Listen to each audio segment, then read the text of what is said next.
Bonjour à tous. Aujourd'hui, nous allons parler du livre intitulé Instinct primaire de Baptiste Marchais. Donc c'est un ouvrage qui a été publié dans la maison d'édition Hétairie, la maison d'édition créée par Julien Rochdy. Donc pour ma part, j'ai lu tous les ouvrages de Julien Rochdy qui m'ont beaucoup plu, et c'est également le cas pour Instinct primaire, qui est un livre qui m'a beaucoup séduit, notamment parce qu'il sort des sentiers battus.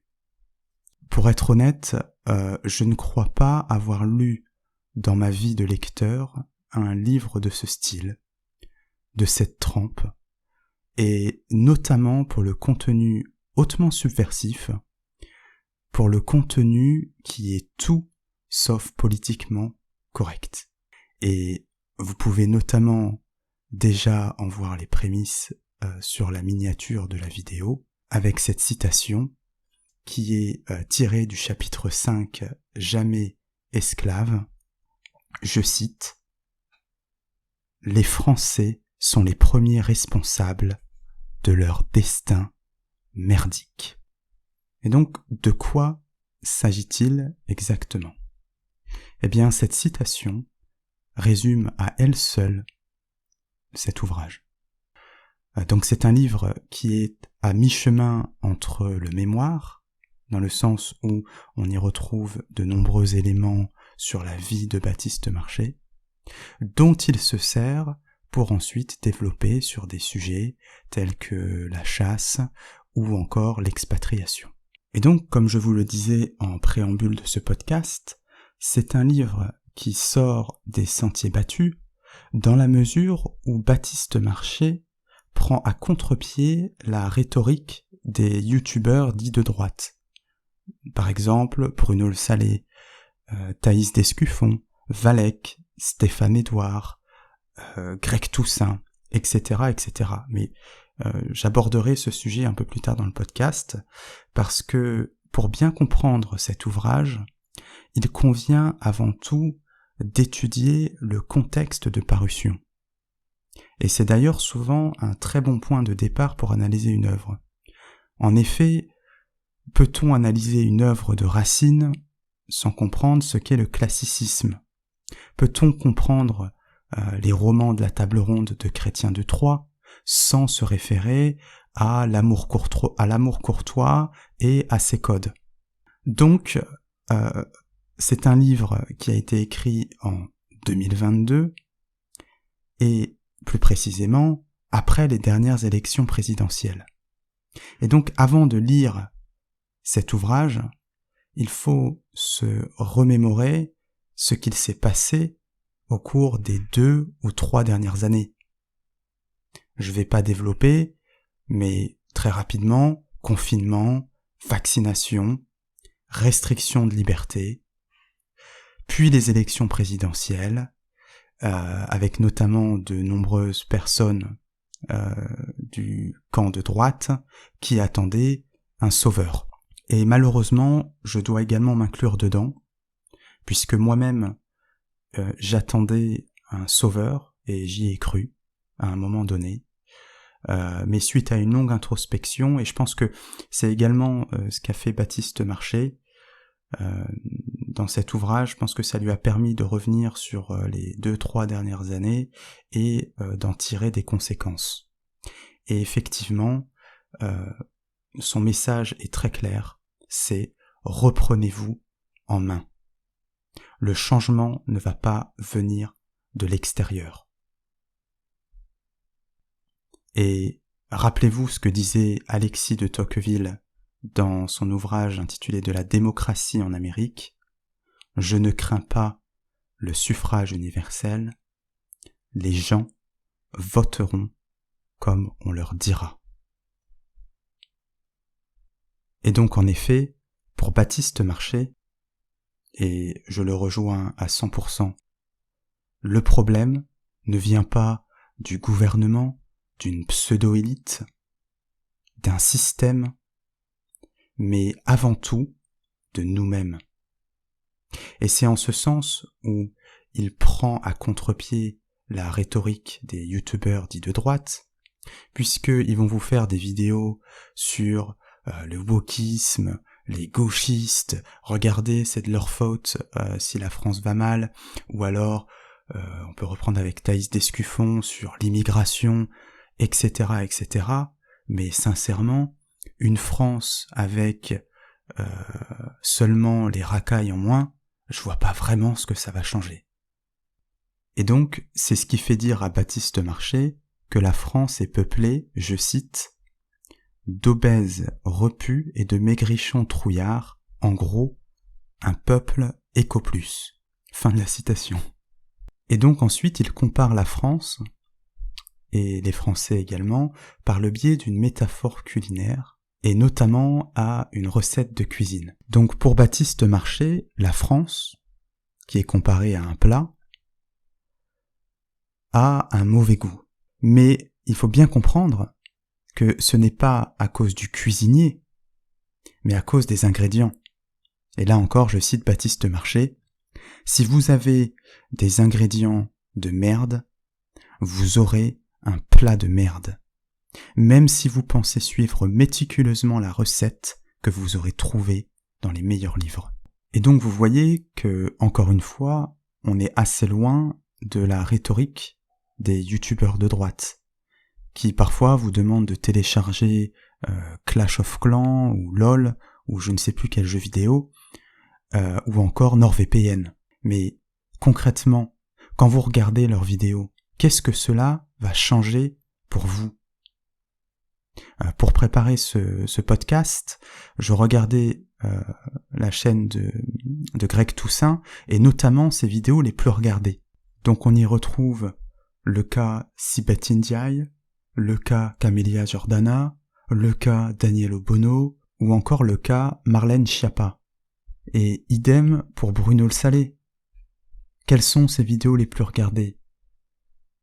On y retrouve en première position le plus gros troll de l'histoire, Chia contre 4 champs, Auchan, l'homme qui a détruit sa ville avec un bulldozer blindé, que font les Instagrammeuses à Dubaï ?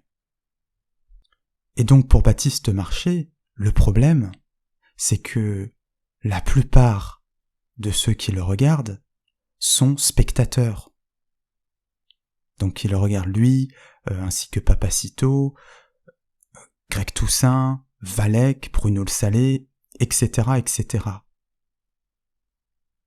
Pour lui, il n'y a pas de différence entre ceux qui le suivent, et donc par exemple ceux qui vont regarder des vidéos sur le wokisme, sur les Instagrammeuses à Dubaï, sur l'immigration, et les gauchistes qui vont regarder donc d'autres youtubeurs que je ne connais pas, mais l'équivalent sur la gauche de l'échiquier politique, si vous voyez ce que je veux dire. Parce que au final, dans la vie de tous les jours, leur quotidien se ressemble. Il y en a un qui va mettre un pouce bleu sur la vidéo de Baptiste Marchais, sur la vidéo de Papacito, qui va mettre un commentaire sous la vidéo de Valek, et l'autre qui va faire la même chose sous le nom d'un autre youtubeur, mais en soi, dans la vie de tous les jours, il n'y a pas de différence. Et donc c'est ce qui fait dire à Baptiste Marchais, je cite, « Ce que je tente laborieusement d'expliquer, c'est que les idées, aussi nobles soient-elles, ne suffisent plus. Le temps est largement venu de se responsabiliser, de prendre son destin en main, et sa santé aussi, au lieu de s'en remettre aux hommes et aux femmes providentielles qui se manifestent tous les 5 ans pour vous faire croire en la lune, vous promettre un repas formidable malgré ses mets imparfaits, et en fait ramasser la mise. Je crois qu'une aristocratie populaire doit voir le jour. » Et donc c'est un passage qui me plaît tout particulièrement, notamment pour son contenu à la dernière phrase, « Je crois qu'une aristocratie populaire doit voir le jour. » Et rappelons-nous ce que j'avais dit dans une précédente vidéo sur l'étymologie d'aristocrate, donc Kratos le pouvoir, Aristos au meilleur. Eh bien, c'est exactement en tout cas je le crois, ce vers quoi il faut tendre. C'est-à-dire se comporter comme un aristocrate, essayer d'être le meilleur. Essayer de s'améliorer. Mais pas de manière à écraser les gens, à être hautain, mais à se comporter comme un aristocrate, la tête haute. Malgré la tempête, malgré les moments difficiles.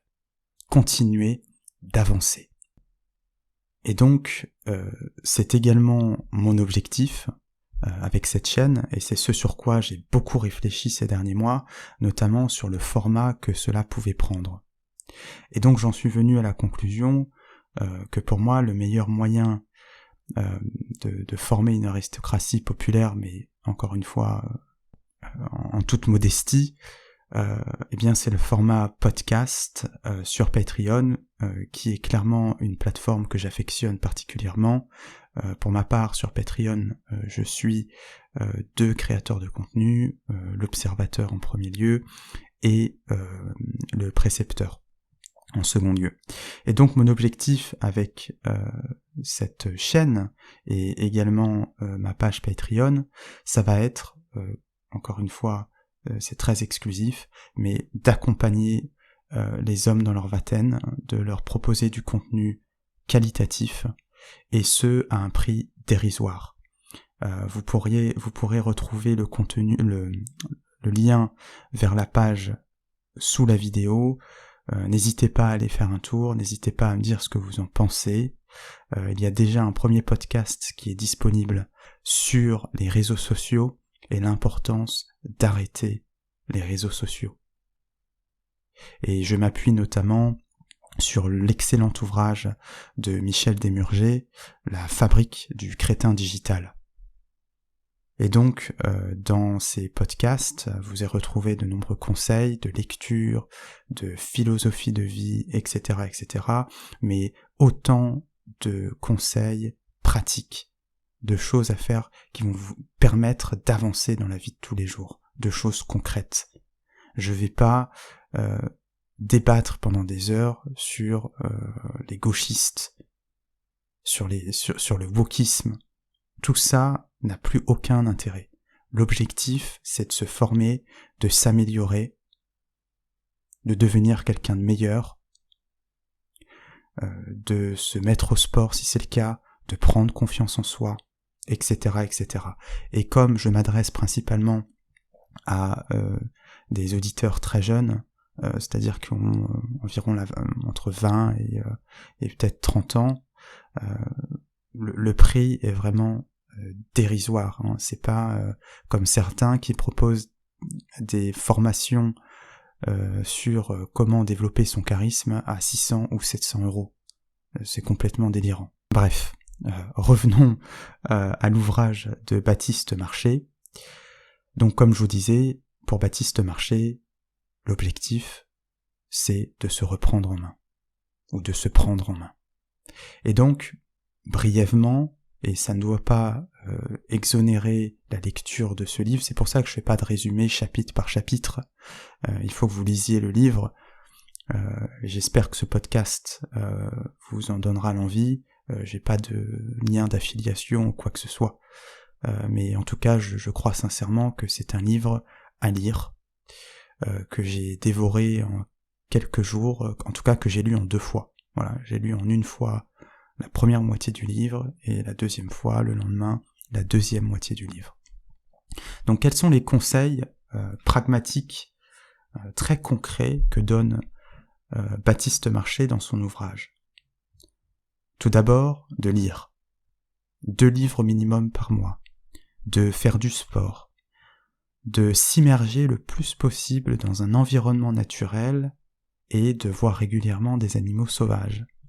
De prendre du temps pour la spiritualité, la prière, et également de s'affranchir de toutes les addictions délétères, etc., etc. Donc ça, ce sont vraiment les principaux conseils que j'ai pu glaner dans cet ouvrage et que je souhaitais vous partager. Et c'est ce que j'aime dans ce livre, c'est ce que j'aime avec Baptiste Marché, c'est qu'il a un mode de vie conforme à ses idées. à ses valeurs. Parce que soyons honnêtes, pour de nombreux auditeurs, de nombreux spectateurs, donc des vidéos de Baptiste Marché, Papacito, etc., il n'y a pas de grande différence entre ceux qui vont mettre un pouce bleu sous la vidéo de Papacito et ceux qui vont mettre un pouce bleu sous la vidéo ou sous une vidéo de Sandrine Rousseau. Il est fort probable que les deux ne font pas de sport, ne lisent pas, ont la même morphologie et regardent peu ou prou les mêmes films et séries sur Netflix. Ça doit nous amener à une introspection, à faire le bilan sur nous-mêmes. Et c'est vraiment ce que j'aime dans ce livre et avec Baptiste Marché, c'est-à-dire que plutôt que de faire partie de cette pièce de théâtre sur YouTube, et je pense qu'il pourrait peut-être avoir encore plus d'abonnés de cette manière, c'est-à-dire en faisant des vidéos peut-être sur l'immigration, sur le wokisme, la gauche, etc., etc., eh bien, il joue la carte de l'honnêteté avec ses abonnés, et il se retire tout simplement de la pièce de théâtre. Et effectivement, sur ce point, j'ai pu m'identifier à lui, puisque pour ceux qui me connaissent pas, j'ai été enseignant, j'ai passé tous les concours pour entrer dans l'éducation nationale, donc enseignant en anglais, et c'est la raison pour laquelle j'ai démissionné, c'est que j'ai souhaité mettre fin à cette pièce de théâtre.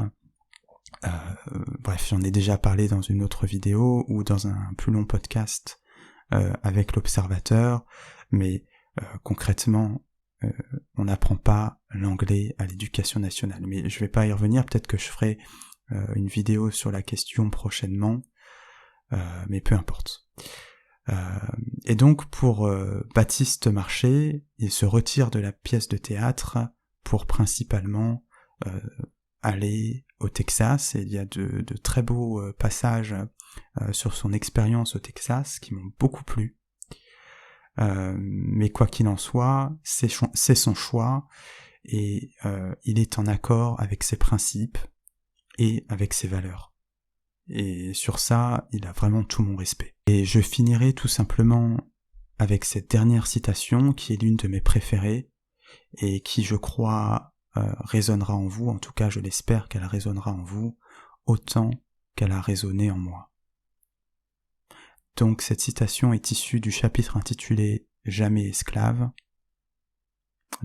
Ouvrez les guillemets. Tout ce que je vous dis, c'est de vous émanciper, de fuir Babylone et ses barbares, de ne plus craindre les radars, les amendes, le fisc, un découvert et l'État en général. Je suis tout autant que vous exposé à toutes ces répressions abusives du système. J'ai décidé simplement de ne pas m'y soumettre. Je roule sans permis et sans assurance. Je braconne si des nuisibles traversent mes terres. J'ai travaillé au black toute ma vie et je ne me soucie pas de la légalité de ce que je trimballe dans ma poche. Je ne ferai pas courir le risque à mon éditeur de vous enjoindre à m'imiter. J'écris simplement ces lignes pour vous signifier qu'un autre mode de vie existe. Fin de la citation.